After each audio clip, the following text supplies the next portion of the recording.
Our students are confronted by hundreds of images every day, on television, on the street, on social media. Society is becoming increasingly visual.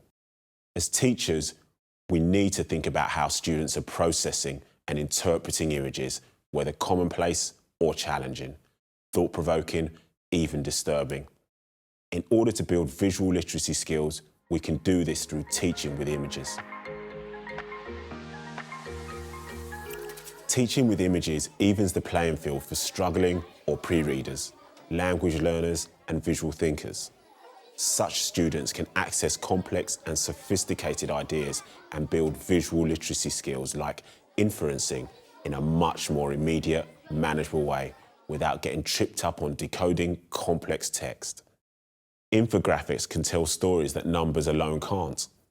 Colours, shapes, and layouts add interest and meaning, and photographs illustrate abstract concepts in concrete and compelling ways. When teaching something from history or the past, when they can connect it to actual photographs, it brings more meaning to the subject that whatever they're learning about. Opposed to, say, for example, a teacher just standing in front of the room reading from a textbook. I think after a certain point, the students would just tune them out. But if you have images sort of popping up and breaking up that text, then it brings meaning into it. They can relate to it visually. Using authentic images builds relevance and helps students transfer their literacy skills beyond the classroom. Images like photojournalism, fine art, stills from television or movies, and even print ads, all can be sourced from museums, magazines, news outlets, or the Library of Congress. Avoid stock photos, clip art, or anything created specifically for use in a classroom, as they can lack depth and realism. Building real-world skills requires using real-world images. Showing multiple images of the same event can challenge students to consider how different photographers frame their images to tell stories from different perspectives. It is important to use images that are reliable, authentic. If it's things like clip art, there's really no emotion, no real attachments.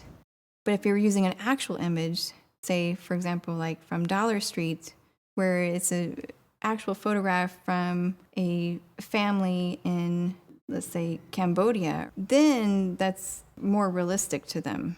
And they can generate genuine feelings or opinions or realizations from that. Deeply reading an image is a process, moving from simply looking at a picture to interpreting its meaning to researching and checking our own assumptions.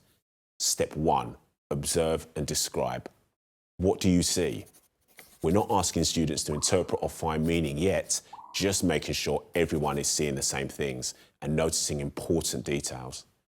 Step 2, interpret.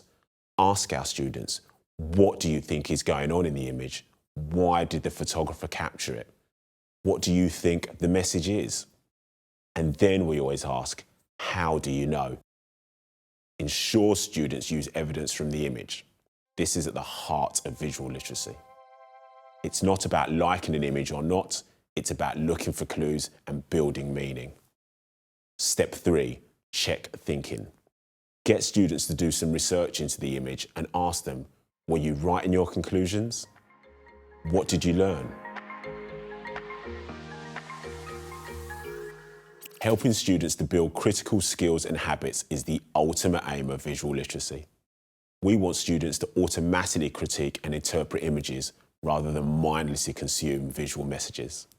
To constantly ask themselves, what is this image trying to tell me? How do I know that? And even, how could I create images to convey my ideas?